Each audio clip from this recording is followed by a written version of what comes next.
buli lwenzija onteekamu kagunda ako ka eko simanyi oba ompalana. So kati anyway Desh kati saawa zino wabadde onsazeeko nazze n'onsalako waliwo oba osalako ku live. Desh bwe ntandika TikTok nenkompitinga naawe nenjagala okusinga amaanyi kikyokola oyinza okola buli kyosobola okuzijja ku TikTok. Okitegeera? Tewali kyenkola nkuleka. Singa kati olaba wansazeeko kati TikTok bwendeeta amaanyi agakusinga oba olina obuyinza obunsalako. Eno ensi ya kibuli buli omu anoonya waayita. Ffenna tunoonya kuliisa baana baffe.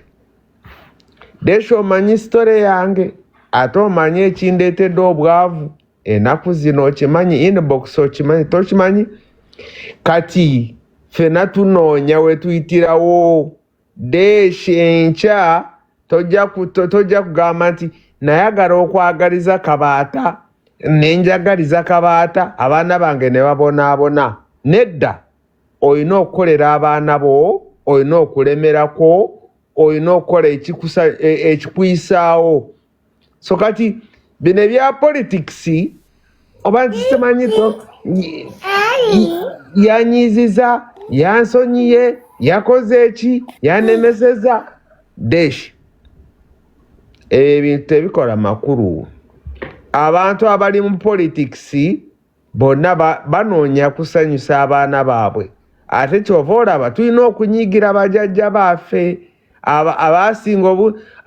bajjajja baffe abasinga obungi baali mu kwegaddanga nga bajjajja b'abalala bawamba amataka. Jjajja wa Bobi Wine yali awamba amataka nga jjajja wange ali mu dance, ali mu kudansa, ali mu kwegaddanga. I can tell you nayimirirako Kampala nentunuulira obutaala nga tewali ka taata wange, tewali ka jjajja wange, tewali. Nze mu Kampala natunuulira ekibuga kyonna nga tewali yadde taata kyeyandekera oba jjajja wange kyeyandekera. Naye nga Bobi musajja mugezi mugagga bamulekera kamokya wano mu kibuga.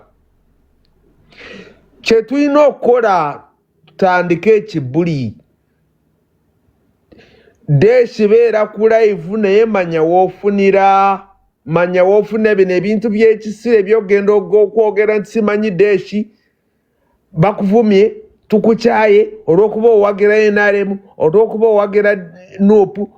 Ffenna twagala kubeera ku nsi, kubeera kukolera abaana baffe n'okubeera obulungi. Desh bino ebintu eby'ekisiru tubikomye. Woolaba nti abaana bo bagenda kuyitawo. Nze abaana bange ngenda baleeta mu America.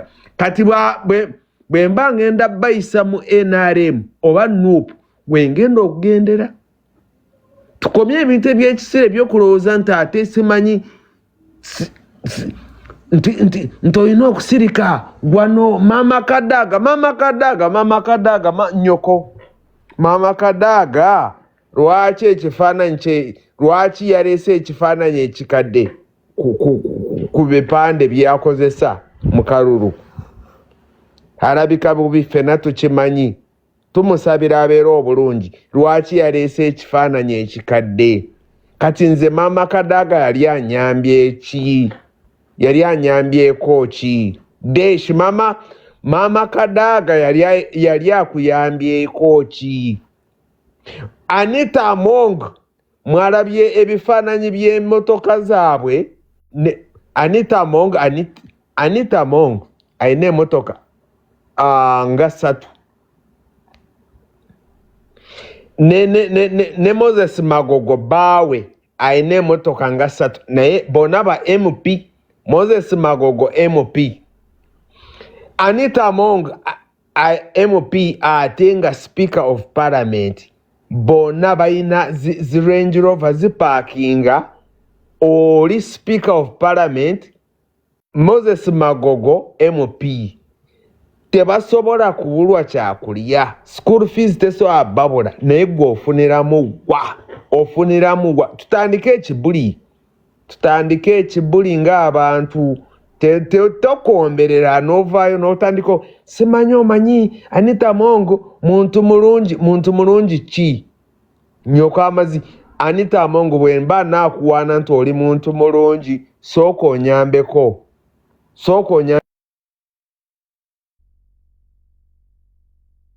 Swale.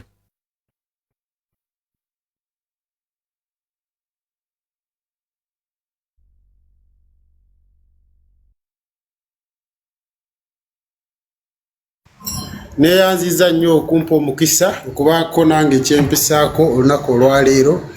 Desi nkwagala nnyo lwakubeera nga nti oteekako omukutu guno ate naffe n'otukkiriza ne tusobola okujja okubaako kye tusabumiitinga ku nsonga ezitambula mu nsi yaffe Uganda. Kati Desi bino byonna ebitambula tetuganye, teri muntu n'omu gwe tugenda okunenya, tewali gemazima amatuufu. Naye njagala tunuulire ekintu ky'eggwanga lyaffe lino Uganda, tukitunuulire mu mbeera z'okubeera nga nti tumanye nti eggwanga lyaffe Uganda gazi kusinga ku famire y'omuntu kinnoomu. Nti kati we tutuuse Desi njagala tukkirize tugaane nti abantu balina embeera ze bakutte eggwanga lyaffe, baagala kulifuga, baagala kuliteeka mu mbeera nga we bakola ebintu byabwe ewaka. Kubanga buli omu yenna ajja ayogera, yes tetuganye, buli omu yenna agamba nti Anita Mongo tebalina kumuvuganya. Lwaki tebalina kumuvuganya? Lwa nsonga nti alina ssente nnyingi. Ne Desi tukole tukubisemu akafaananyi tujjukire, Anita Mongo ssente ze bagamba z'alina ennyingi yazijjawa? Kyo kyekyandibadde kisooka, ssente za muwi wa musolo. Esente z'omuwi w'omusolo, kubanga ekifo kyalimu nga sipiika wa paalamenti mwayitira okubeera nga afuna ssente z'omuwi w'omusolo, ate ffenna nga tukimanyidde eki. Kati okukwata ssente z'omuwi w'omusolo ate n'oddamu n'otandika okubeera nga okompromisinga abantu n'obateeka ku kisenge nti basobole okuvaayo okubeera nga byonna bye boogera nga gwegamba nti bakakibwa lwakubeera nga olina ssente nnyingi. Desi eyo si demokolasi w'eggwanga gye twagala okubeeramu. Kubanga Anita Mongo lwaba amanyi nti ssente azirina, alina obuwagizi, lwaki taleka bano abaana abato nabo ne bajja ne beesimbawo? Bw'aba akimanyi nti agenda kubawangula ate n'abaleka ne bagenda mu competition. Naye twagala tukkiriza omuwala oyo Apiyo yabadde ekisooka yatiisatiisiddwa nti omuntu lw'omutiisatiisa lwagamba nti olina ofiisi ennene n'omutiisatiisa asobola okuvaayo olumu okwogera ekintu kye yandibadde maybe talina kwogera. Lwaki? Nti yateereddwa ku kisenge. Bw'abeera ng'ateereddwa ku gun point lwagamba nti olina ssente nnyingi n'omukako okubeera nga either asobola okwogera ekintu kye yandibadde talina kwogera. Mr. Desi eryo si y'embeera gye twandibadde tuzimbamu eggwanga lyaffe. Kubanga Anita Mongo waali alina ebintu byakoze, n'abantu abalala bonna abali mu kitiibwa ekityo weebali balina ebintu bye bakoze ebirungi. Naye lw'oba ozimba eggwanga ng'olina essuubi nti ate olunaku olw'enkya ogenda kutuusa ekiseera nga toliiwo, olina okubeera ng'olina abantu abagenda okukusikira mu bigere. Naye kati Mr. Desi abantu abo bagenda okubeera nga bakusikira mu bigere, bw'oba olaba nti saawa zino oli kubatiisatiisa toyagala babeerewo, onaazimba otya abantu abalala agenda okujja enkya okubeerawo wootali? Nsobola kitugamba nti ffe tukkiriza okubeera nga tukkiriza buli omu yenna mu nnansi. Singa ovaayo ng'olina ebisaanizo bye bandibadde bikukkiriza okubeera nga weesimbawo, ate wandibadde totiisatiisibwa, wandibadde toteekebwa ku gun point n'okomekkereza ate bakuganya okubeera nga oteekayo right yo yakubeera nga weesimbawo. Kubanga enkya Anita Mongo agenda kutuusa ekiseera nga taliiwo, naye bano abaana abazimbiddwa okuva emabega be bagenda okubeera mu kifo kye. Ne bw'osobola okuvaayo n'obatiisatiisa lwagamba nti olina ofiisi ennene, lwagamba nti olina ssente nnyingi, n'obatiisatiisa n'obalemesa okuvaayo okupulakitiisinga engeri gye basobola okuweereza ensi yaabwe Uganda. Mr. Desi tukkanye tukkirize ffenna nga bannansi ekyo ekintu kiba si kirungi. Kubanga Anita Mongo agenda kubeerawo leero naye tagenda kusobola kubeerawo myaka mirala 50 from now. naye omuntu agenda okujja okubeerawo mu kiti kye after Anita Mongi nga taliiwo yono gwe tuzimbye okuva kati kubanga tukimanyi esikale wali agenzeewo Anita Mongi okimanyi nti ogenda kuwangula akalulu at least wandibadde osobola okugenda eri mu box n'olaba nga bw'osobola okubbira akalulu eri naye ng'omwana ono omulese naye n'asobola okubeera ng'akola ki yeesimbawo ate n'asobola okutalaga eggwanga bw'aba tafunye buwagizi it's okay bw'aba afunye obuwagizi it's okay kubanga gw'olina essuubi nti ogenda kumuwangula lwaki oba osobola okubeera ng'omutiisatiisa lwaki oba osobola okubeera ng'oyagala omugule kubanga jjukira Mr. Des okugula omuntu nakyo si kirungi kulwagamba nti okozesa eno advantage nti talina ssente n'oyagala omugule lwakugamba nti talina ssente ate gw'olina ssente nnyingi naye ng'essente z'olina ezo ennyingi ng'ate nawe ng'okimanyi nti ssente za muwi w'omusolo okozesa woofiisi yo okubeera ng'ogula abantu Mr. Des tetusobola kukikkiriza kubanga kizza emabega eggwanga lyaffe. Deshi wasuze otya? Bulungi oli otya? Deshi nebaza Katonda kubanga nazaala mu ggwanga ly'Abateeso. Abateeso bajjayo ekifaananyi ekituufu ekyaffe eky'Abafirika. Pulidde bulungi omukyala oyo ng'ayogera era oyo omukyala asaana kuweebwa bugalo. First of all yategedde nti bazadde be balina okusooka ebirala ne biddako. Bazadde be bamugambye ekintu ekyo yakiwuliriza. Kyoli gwe weesimbako muganda waffe. Era ayogedde bulungi ng'omuntu alina ekitiibwa era awuliriza. Then ensi n'emala n'ekola ki? Neddako. Ebyo ebintu bye mugamba mbu ate nze maama we abadde tasobola era famire we yamugambye yakiwuliriza tasobola agenda n'abantu bansi balabe mu bukulu n'aliko owuliriza famire yo yeyo endowooza yange.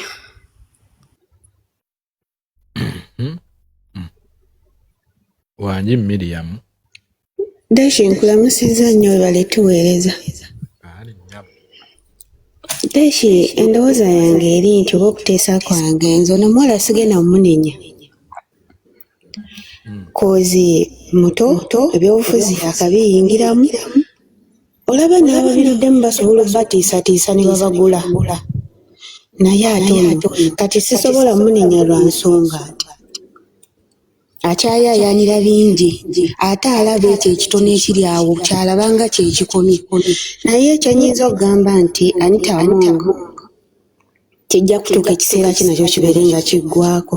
Ekirala njagala okubuuza abawagizi ba NRM abatugamba munno mu kitundu omwo Anita Mongi yasobolamu biki ono omwana yagenda okujjosa bakkaadi ku kyalo teyasooka kwebuuza ku balonzi be kubanga tukimanyi nti MP oba kansala okujja okusaba ekifo mu NUP osooka kwebuuza ku balonzi osooka kumanya kulaba kitundu ky'olinamu nsobola okuwangula akalulu n'olyoka ogenda eri n'osaba kkaadi ate n'abagaba kkaadi bamala kujja ku kitundu ne bamanya ono omwana gwe tugenda owa kkaadi ayinako obuwagizi ku kitundu kino ne balyoka bamuwa kkaadi kati tetujja kugamba munno famire yakitegedde agenda kwewandiisa n'eryoka emutuuza. Ono omwana ali mu kutiisibwa cause nomination zimaze wiiki kati lwaki yakavaayo kati yandivuddeyo nga wabula ennaku bbiri n'agamba nze famire yange eŋŋaanye. Ekibiina ne kisala amagezi kiki ekisobola okukola nga kino ekintu tekinnabaawo. Naye kino kintu omunnayuganda yenna asobola okuba n'obwongo alaba kirabe nti omwana yatiisiddwa aveeyo ayogere bino era nze sijja munenya. Naye kyensaba kimu nti buli muntu yenna woba ojja mu NUP ng'ozze okwewandiisa nkimanyi emabega woyinayo abakusindiikiriza okujja mu kibiina. Ono omwana Bobi Wine teyakera ku makya n'agenda n'asaba famire ye nti mumumpe ajje yeesimbewo. Yavaayo ye n'okwagala kwe n'abawagizi abamuli emabega abalonzi be. Teri yamunona mu famire kati famire weba yamusaliddewo bwetyo n'ekyetutamanya ekimuli emabega tetufuddeeyo wabula ffe twagala kimu ntebe nnene ebintu ebimu tetujja biwanya obudde kuba tetuyina budde kati. Obwo obukukukuku bwonna obuli mu gavumenti singa tunaamala ofuna entebe tujja bumalamu. Akasubi akamu bwe kava ku nnyumba tetonnya. Nze Deshi yeyo enteesa yange.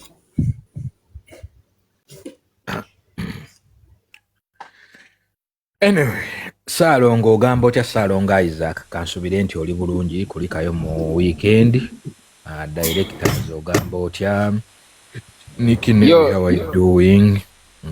Ranko Tyo ogamba otya n'abalala. Wanji? Yo de shwasuzo otyeyo. Bulungi ogamba otya ssebo? Omanyi bannayuganda baba nga bawa endowooza zaabwe naddaba n'abannuupu abo.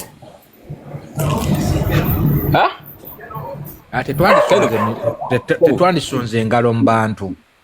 Kale. Naye kakati amazima gali nti Musode naine alumiza omukyalo okubanga yatisibwa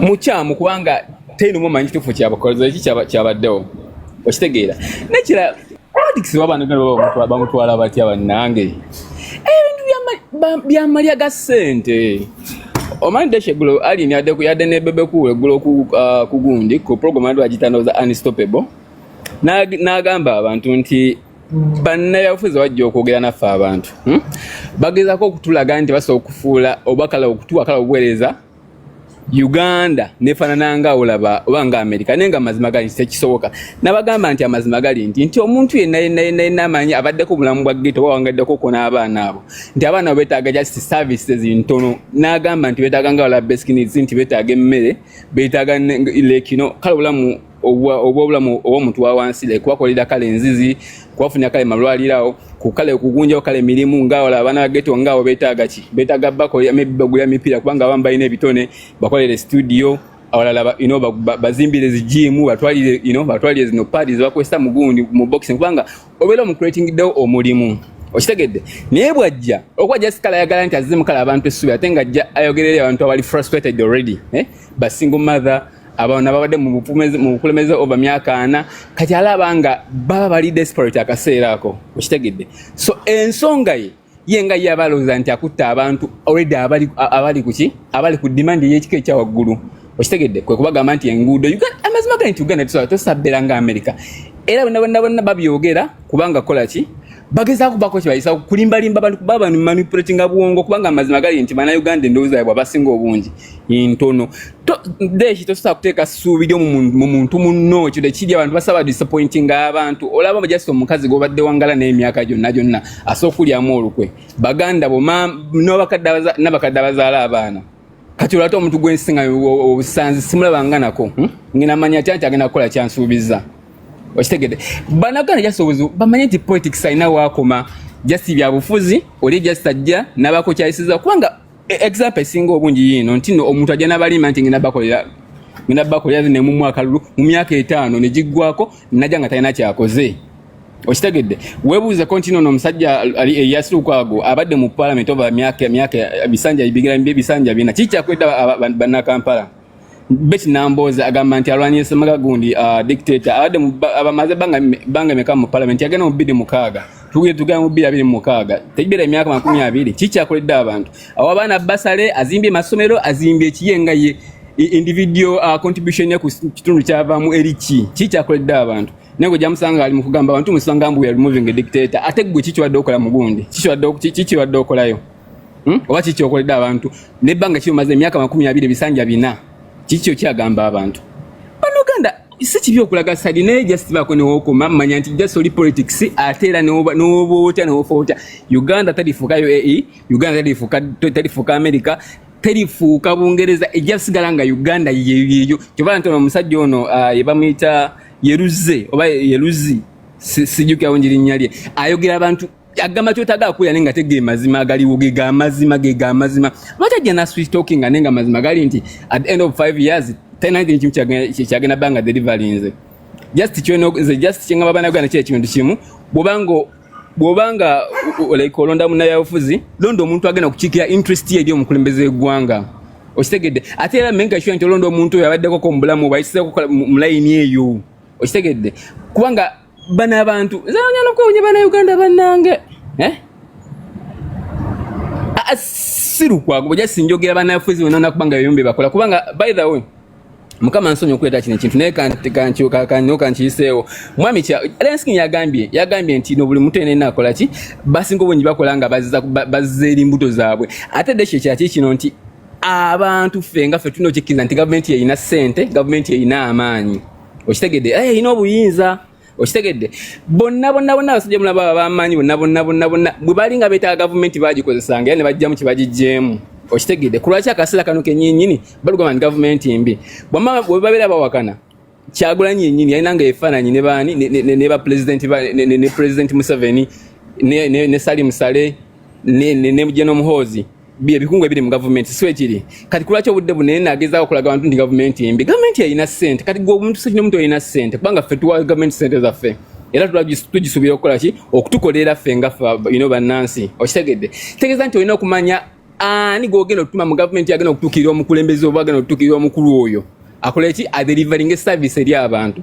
That's why babagamba nti mulonde omuntu oyo alina obusobozi era agenda okukolera abantu, so si bano abantu bagenda okujja baleekaane, okitegedde. Kwati omuntu nga olaba nga Walukagga akiki kyagenda okugenda mu parliament ateese bafunira abantu bakolera abantu, tosobola kwogera luzungu. Parliament tebateesa mu Luganda, okitegedde. Olina okuba nga ogenda okulozinga points zo mu lulimi olutegerekebwa buli muntu yenna ali mu parliament. Parliament si Abaganda bokka ate ne Uganda tekuma ku Baganda diga mazima ge batagala kuwulira, okitegedde. Naye oba n'oyogerawo ko nga baddawo basimanga biki simanga biki ani bagamba mu foot soldier asinga okutegeera mu Uganda. Foot soldier nze omuntu asobola okujja n'ayogera ensonga n'ogamba ne Katonda nkatula dokita najja n'ayogera ensonga n'ogamba dokita ono yakola GP ddala kubanga abaana bakola HS basobola okitegeera, bakola high school basobola okitegeera. GP olina okuba nga otudde pepe walenga obwongo obukola kibusaza era kuba na 100% abatuula abaana nga 30% bakola ki baana nga 30% be bayitawo, okitegedde, be bagifuna. Nene osanga omuntu nga naye alina ekirowoozo kye si kibi okuba nga olina side naye olina okumanya wokola ki wokoma politics tabawemuza abantu tabakyabanganda tabavumya abantu kubanga at the end of the day ebyofuzi biggwa muganda wange yagalagana biggwa ate ffe tusigalawo kubanga jasika bakaseera kati okulonda kwa mu January nga 15 oba okitegedde. Kati soka weebuuze nti emyaka 5 ogenda kubeerawa ng'ovumye omuntu nena n'obamalayo Deshi neyanza ensonga yange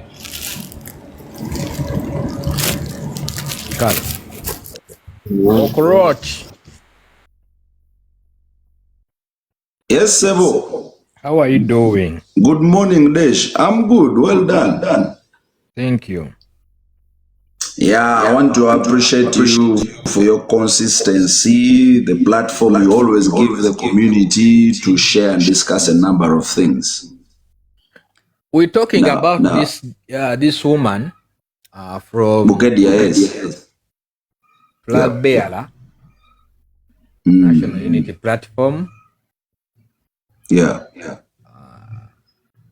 Recently, you were news circulating. He was kidnapped. She wasn't able to be nominated as a member of a parliament, Bukedia.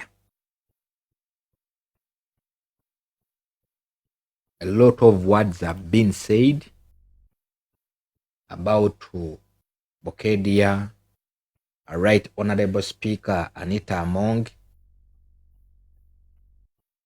and other mob words which we can't call parapase. According to you, what do you think about Florence? Florence yakoze let me it's going to be a bit a long story, but I'm going to make it very, very short and cut it through.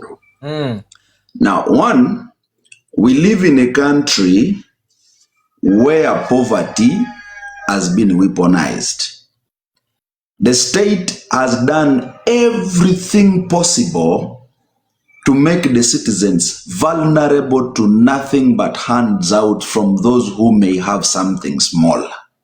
Young people who are graduates don't have opportunities, and the only thing they can do is either get a passport, sell land, and go to Saudi Arabia, or borrow a motorcycle and be a boda, or sleep with someone to get a job without an appointment, or get a job without a minimum wage, or whatever, or begin a business that you have no incentives from government to see how you can grow. So meaning life is completely very expensive and young people are vulnerable. Remember, there is no government program that has been put in place to empower young people who are freshly graduates. Now, a young lady like Florence Asio, I am very sure, has gone through a lot of frustrations. A lot of expectations that she has have been there and they have been unmet. Now, while we must credit government or NRM for having done something that seems to be progressive, we should also not lie that the regimes before and the regimes after NRM will not be able to do something. You know, I would want to give it as an example of if I am fighting with you, Dash, if you decide to continue fighting with me, the war will never stop. But if you start saying and say, George, for me, I don't want to fight again, that means even me who wants to fight with you, I will stop. Now, the narrative by my comrades in the NRM party that continues to tell people, oh, if you vote another party, there is going to be war in Uganda, we shall not have peace, we shall have no security. Dash, you and me, we are not Americans, we are all Ugandans. I don't think whether you can wake up in the morning to go and disorganize your neighbor because that is how it's supposed to be. So the narrative of weaponizing fear and weaponizing poverty is not right. Now, the issue of Bukedia is like this. We had a candidate called Alupo Masi, a woman that I have known as I was a youth councillor in 2016 and 2021. Alupo was a leader in the university at that time. But what happened here was when Alupo on the issue of the card and gave somebody else the card. So when I met Alupo, I told Alupo, I know you're from Bukedia. We don't have a candidate in Bukedia for woman member of parliament, and at least I can trust you, you can stand because you are a human rights advocate, you are somebody exposed and somebody very, very, very mature enough. So as Alupo accepted to join NUP. Now when they learned that Alupo has joined NUP, the person who went to court called Zipporah is a sister and a personal assistant to Anita. That's the one who went to court to sue Alupo and the other two candidates. There was nothing like the tribunals or something, nothing. They simply paid money to Electoral Commission and then encouraged the sister to Alupo to go to court.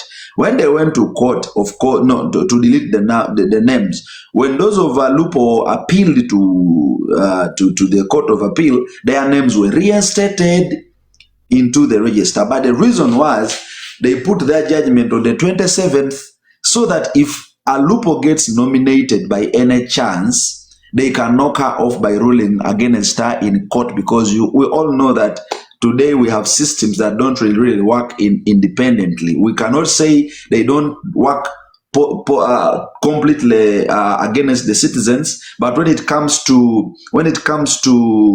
things that the people who are in power are interested in, they always have a way to compromise judges, to intimidate the process until they get a judgment that is pro them.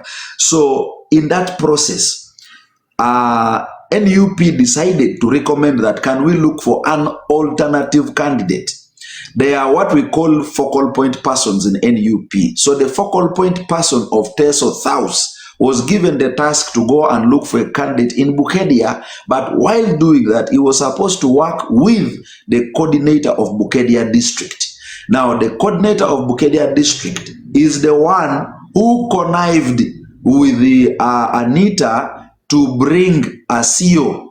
Asio is a cousin sister to now, when they brought her, they knew that headquarters will not have time to verify the background of a CEO because they are not on ground and we were in a hurry. So they now brought a CEO to headquarters with a very big lie that she's the rightful candidate so that she could block other potential independent candidates from coming to stand in with the NUP. So the coordinator of Bukedia ate the money already before bringing a CEO to where? To Kampala.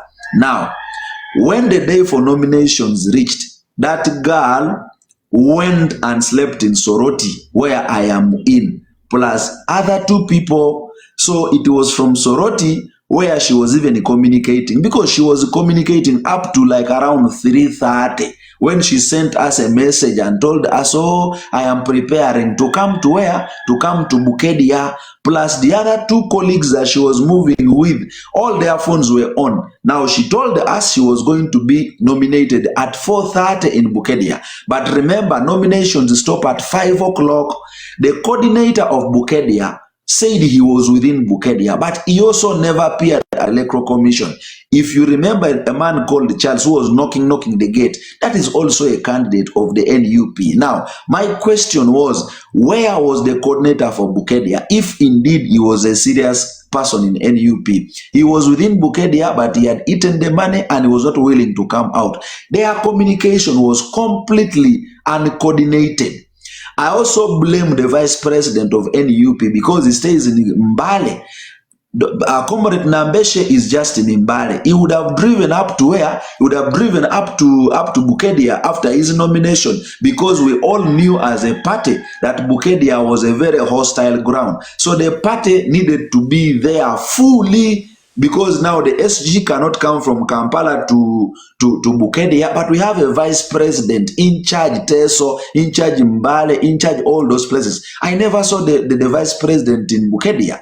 But also the other thing is, when they accepted this woman, of course she lied. What I expected the party to have done was, because the ruling was going to be on the 27th, I expected the party to go ahead and nominate a Lupo, the known flag bearer of NUP, but also support this girl, a CEO who had been brought as a candidate, as an independent, so that if they knock away one, we have one contesting for us. But unfortunately, they lied about them. But also, you see, it is not that they have played NUP. Colleagues, I want us to be educated.